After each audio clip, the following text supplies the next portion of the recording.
It's the Ross Tucker Football Podcast. Oh, yeah, it is. But it's not just any Ross Tucker Football Podcast. It is a Memorial Day Monster Monday presented by DraftKings. Hopefully you guys have already had an awesome weekend so far. Finish strong, whether that's with the daddy sodas or grilling the food. Check out my social media at Ross Tucker NFL so you can see some of the stuff I've been eating and drinking over the weekend. Look, that's part of what life's about, right? Check it out on social at Ross Tucker NFL. All of our stuff is always available at RossTuckerPod as well. Speaking of available, you guys made this request for today's guest. A couple weeks ago, multiple people, it might have been some patrons, patreon.com/RTmedia said, can you get on a financial advisor? Can you get on a guy that advises some players? I'd be curious to hear what advice they give or what they say.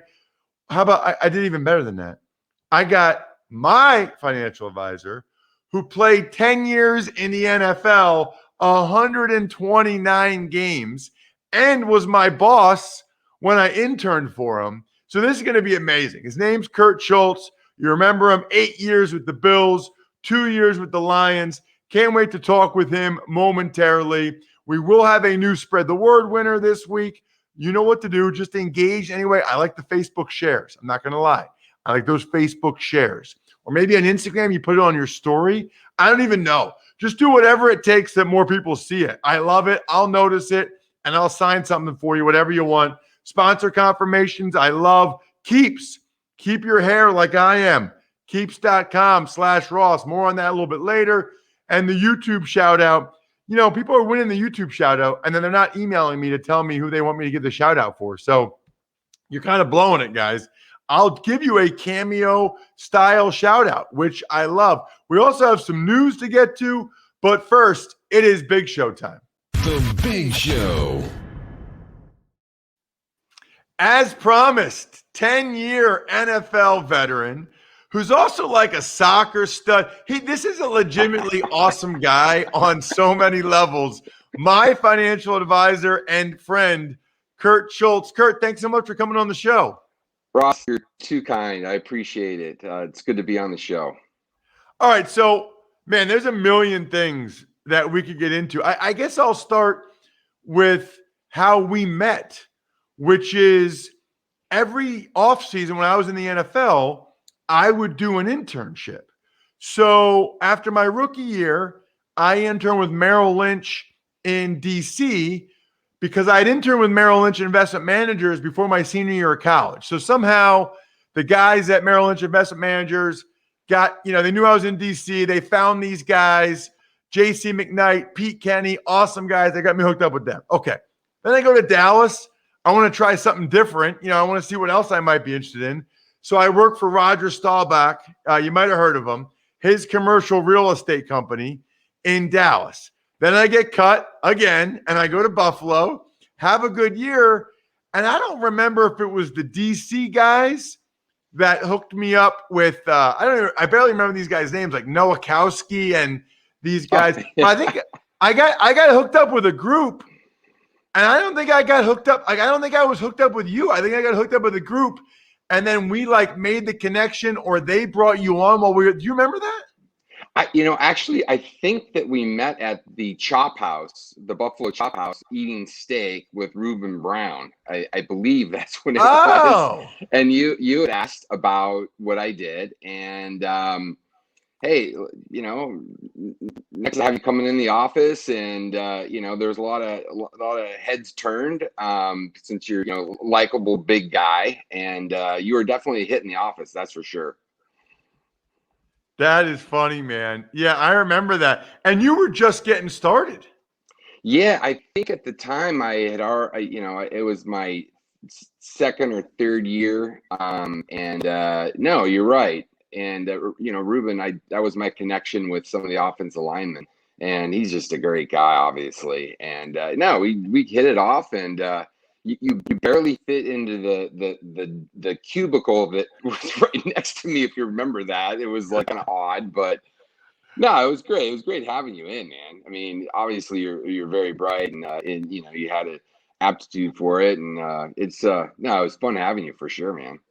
Yeah, I remember, man, there's a lot. I remember one thing I did was call agents Yeah. to try to strike up relationships with them on behalf of you, because Yep. when you're trying to get players as clients, a lot of times the agents are able to talk with them when they're in college. So it was funny though, Kurt, and I didn't even know I was going to talk to you about this. It's funny though, because I'm calling these agents.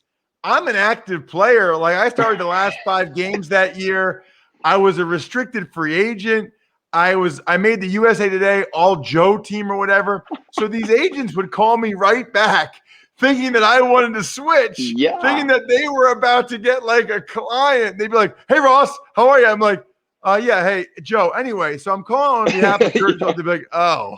It's a great idea, by the way. Oh, It's a great way to absolutely. It go was about it. brilliant, right? Because I'm a has-been. You were already in the league. You were playing. So yeah, that was I guess I kind of knew that, but So anyway, that's hilarious. So, Kurt, I don't think I realized you started 93 games, man. You played in 129 just regular season, 72 starts in Buffalo, 107 games played in Buffalo, 8 years, then 2 years in Detroit, an amazing 10-year career.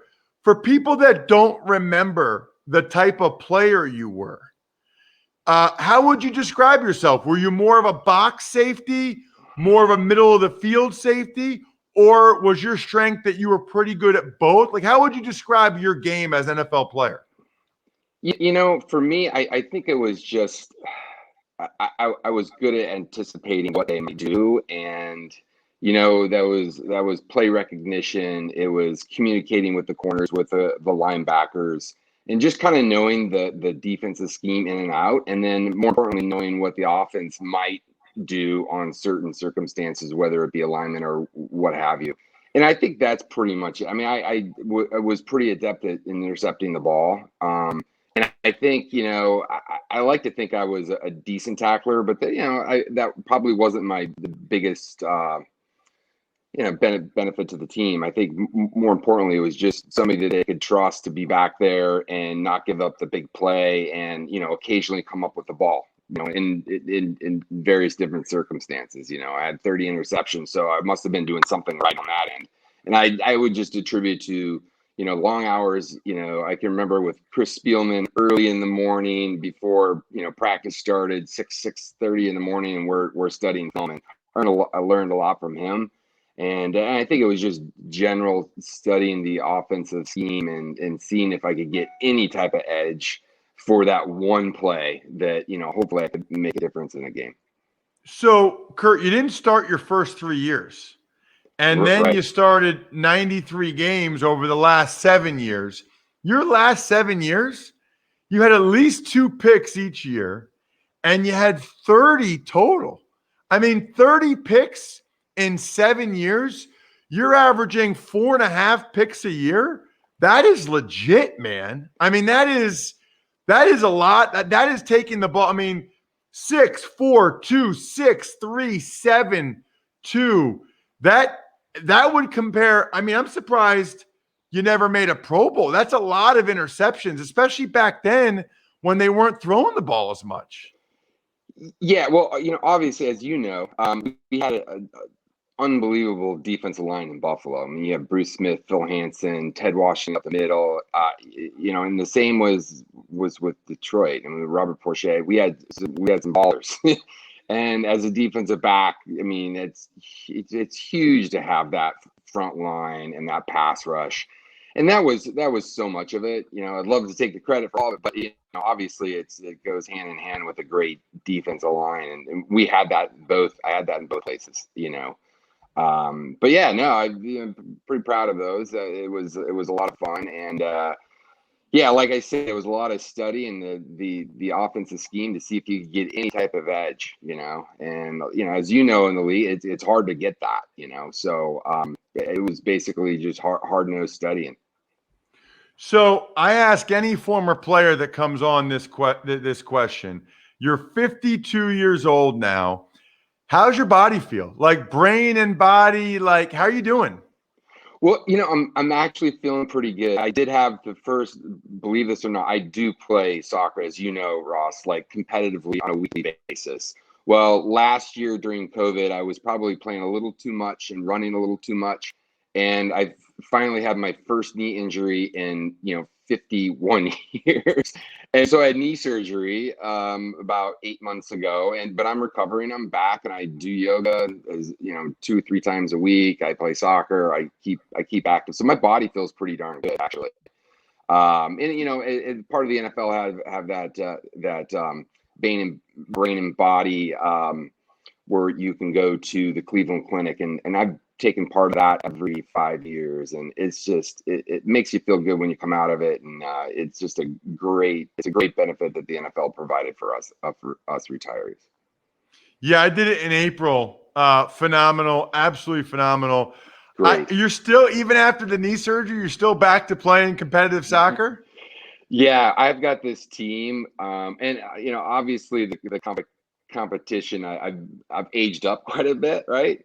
So I've got this team that we've got players from all over the U.S., and we play every year in Vegas, and it is such a great weekend. But literally, they've got an over 60 division, so that's my goal. I'm gonna be out there with a bunch of old guys, and 60-year-olds kicking the ball around, and for those that love soccer, it's a passion, and you get people players from all over the U.S. We get some from Mexico. There was a team from Peru, up in Montreal. So it's pretty cool. It's definitely a fun. I don't see that I'm going to be quitting soccer anytime soon.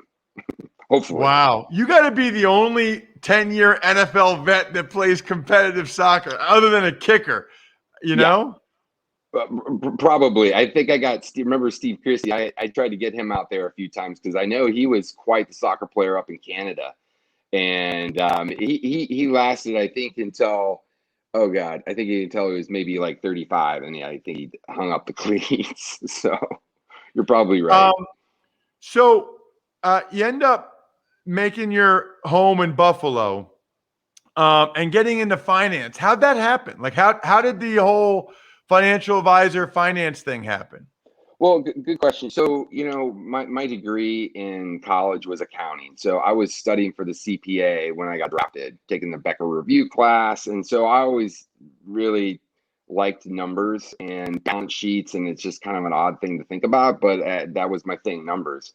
And my uncle at the time was a pretty big money manager, and I kind of always looked up to him. And he was like this small growth manager. I think he had a hedge fund at one point in his career, and just super, super successful on CNBC. And I would intern with him, and I just dug it. It was something that I felt really passionate about, and I just loved investing. I loved hearing about it. I loved talking about it, and so that's kind of how I parlayed it into a career. Just basically out of passion, something that, hey, listen, I was following, I was a financial junkie as it was. Might as well just share that with other people. So you were like into it, investing in finance as a player. So it was like a no-brainer career for you. It was, I think the hardest piece of it all was trying to sell, right? I mean, there's that segment of it that is a big piece of being a financial advisor, is the selling piece. And, I'm not very adept at that. But hey, listen, if you're passionate about what you are doing, it's not really a job. It's more of, hey, listen, I want to help people. And so I kind of have taken that route. I'm not a great salesman, but hey, listen, I love what I do, and I love to help people. And, that's what I'm all about. How important do you think it is for current players or former players to have a financial advisor that knows about all the player benefits? Because, I was amazed how few guys when I was playing really knew about the 401k, all of the pension, severance, annuity, health savings, all that stuff. A lot of guys really don't know much about. I mean, there were guys that didn't do, Kurt, and we talked about this back in the day. Mm-hmm. They didn't do the 200% 401k match as players. Yeah, crazy. I think it's hugely beneficial. And just to give you just an idea of, the importance of that, I mean, as you know, through the NFL, there's tons of different benefits, and some of, the NFL does a great job of marketing themselves, but they don't always do a great job of explaining certain things. And, some of it's just the benefits are kind of cobbled together, it seems like. And I think they're trying to do a better job of explaining some of that. But, one of the things that the NFL provides when you're a player is life insurance.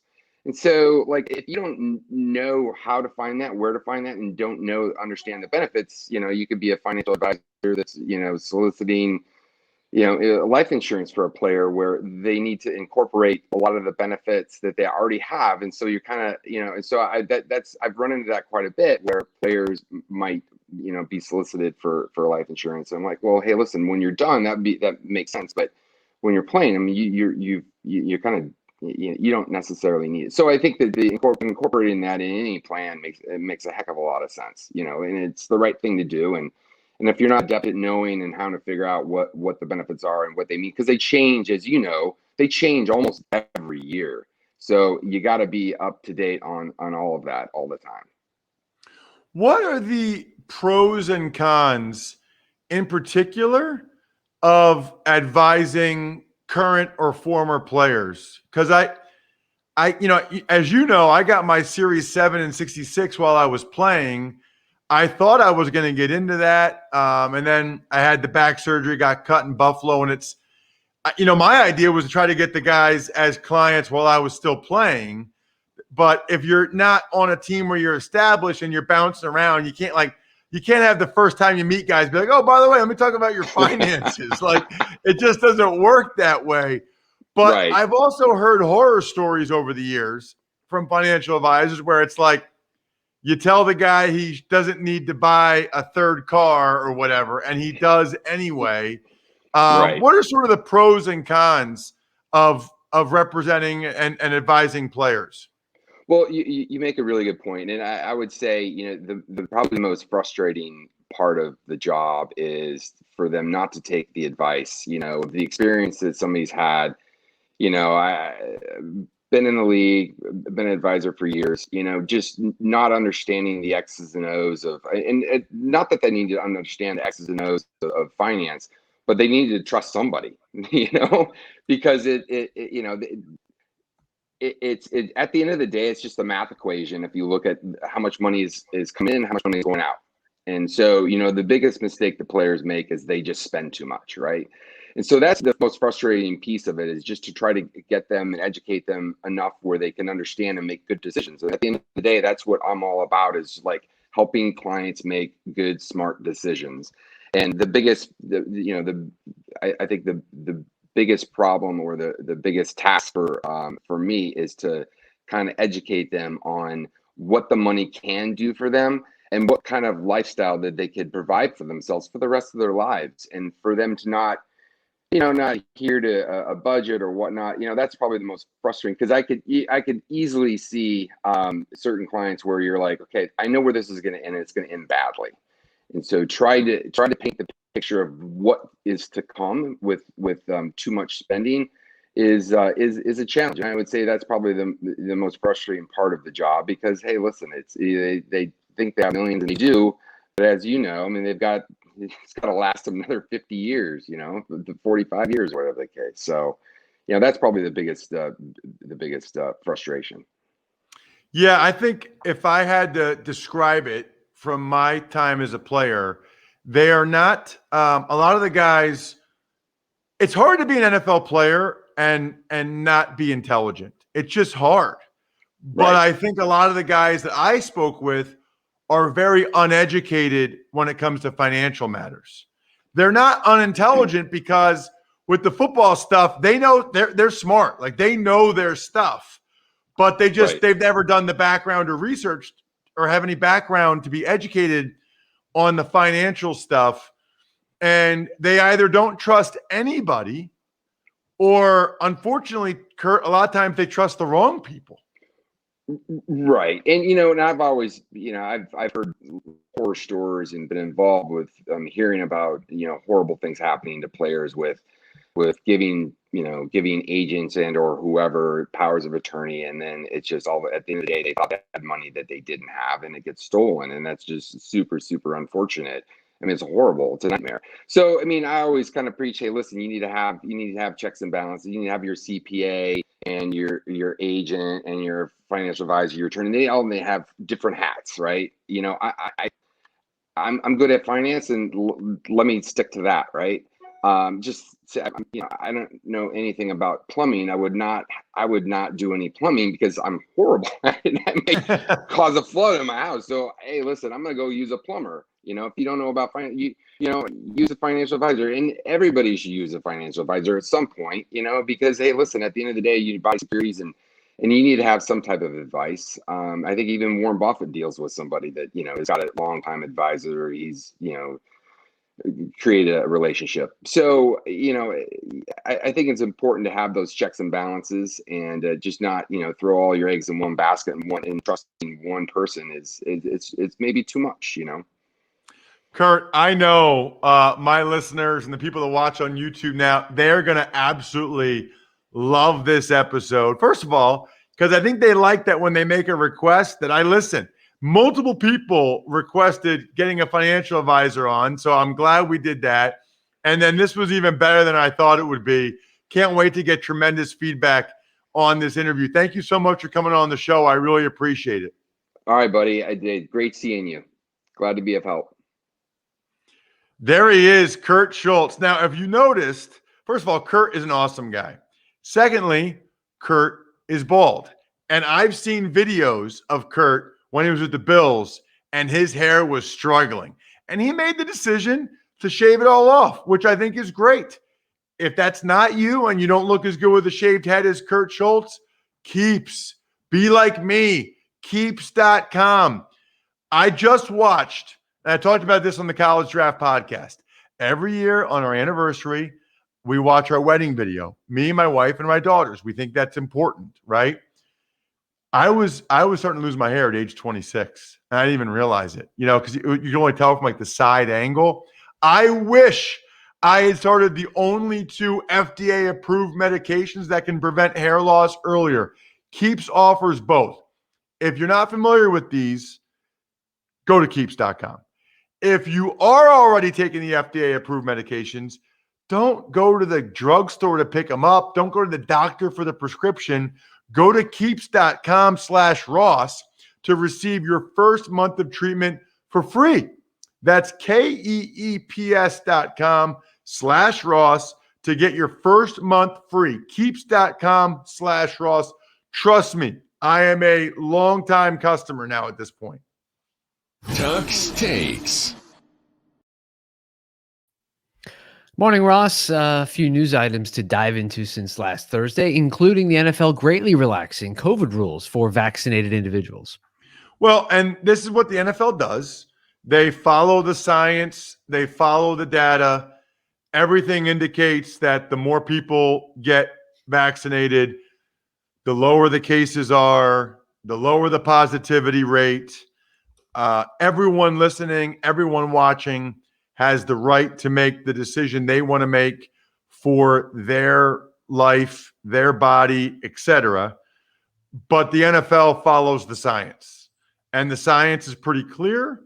And Andrew Brandt talked about this last week about teams. If it's a bubble guy or if it's a guy on the practice squad, my guess is they're going to go with the vaccinated guys so that everybody can have the relaxed rules if you have over 85%. So the NFL, if you look at the relaxed COVID rules for vaccinated individuals, it's a huge difference and a major incentive to get vaccinated for players. Tux Takes. The Atlanta Falcons reportedly have been offered a first-round pick for wide receiver Julio Jones. Do we know who, though? I think it was Diana Rossini reported that. That can mean a lot of things, right? Like that could be a second-round pick that turns into a first-round pick if he does stuff. It could be okay, we'll give you our first-round pick. We want your second and third. Don't ever be fooled by the reporting, right? Like they're not going to do the deal until June 2nd officially, whatever they end up doing. because of salary cap purposes, but don't let yourself be fooled, right? That information's out for a reason, and that team is trying to get as much in return for Julio as they can. Tuck's Takes.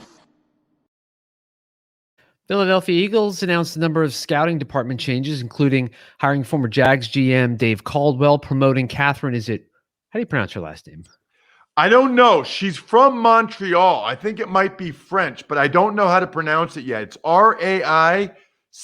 Try to give it some French flavor, Bri. I'm going to say Raiche. Raiche. Okay. And Catherine, I'm sorry if I butchered that. Anyway, she becomes the highest-ranking female in an NFL front office, and the Eagles also hired Amina Solomon as a scout. Solomon. I would have gone Solomon, but I think you're right. I think it is Solomon. That's excellent. So, Catherine, we're going with Raiche. I will find that out for sure because she works for the Eagles. People believe that she is the most likely woman to be the first woman to be a GM. So that's pretty cool. And then for Amina Solomon, this is a big deal. I didn't realize how big a deal it was. So I think a lot of people remember, I watch the news as little as anyone. But I think a lot of people know there's a lot going on in the Middle East, Israel, and the Palestinians, etc. Well, the owner for the Eagles, Jeffrey Lurie, is Jewish. Howie Roseman, the GM, is Jewish. I believe, based on some tweets from David Cantor, the agent, I believe Amina Solomon is Palestinian. So that's a pretty major statement for the Philadelphia Eagles organization to make. Again, I'm just going off of David Cantor's tweet. I don't know Amina, but I saw some people retweeting that. Seems to be very significant to some folks. Tuck's Takes. Let's get to some injuries. They are mounting with Lions D lineman Joel Heath. He's done for the year with a torn ACL. Niners running back Jeff Wilson tearing his meniscus, and the Bengals claiming linebacker Joe Bachie. Is that how we're pronouncing it? I think it's Bachie. Bachie, Bachie. Again, Joe, sorry for butchering your name. And they claimed him off waivers from Philadelphia. So, yeah, I think several teams wanted to get Bachie, the linebacker. Several teams put a claim in for him. You know, injuries are going to happen. The good news for Heath and Wilson, it happened at the facility on team property. So they'll get paid every dime. Wilson might be able to come back this year, but they'll get paid every dime, which is very, very important. What a fun show. I hope you guys enjoyed Kurt Schulz coming on as much as I did. I got to get Kurt to get some of his clients' stories from my front page story for Father's Day, or maybe if they have a business or whatever. Shout outs are in order for Pizza Boy Brewing, Sporticulture, Vision Comics with an X, HumanHeadNYC.com. If you are a Broncos, Chiefs, Chargers, or Raiders fan, make sure you listen to today's College Draft podcast because we went over every single draft choice for your team. I think you'll enjoy that. Other than that, I think we're done here. Have a great Memorial Day Monday, everybody. Check my social for food and eats and drinks. Thanks for listening to the Ross Tucker Football Podcast. Make sure to also subscribe to the Fantasy Feast, Even Money, Business of Sports, and College Draft. All available at Apple Podcasts, RossTucker.com, or wherever podcasts can be found. A lot of times on the show, I mentioned DraftKings. Here's what you need to know. You got to be 21 or older, New Jersey, Indiana, or Pennsylvania only. New customers only. Restrictions apply. See DraftKings.com/sportsbook for details. Gambling problem, call 1-800-GAMBLER, or in Indiana, 1-800-9-WITH-IT. By the way, if what I was talking about included a deposit bonus, doesn't always, sometimes it does. Deposit bonus requires 25 times playthrough, and deposit bonuses are paid out in site credit.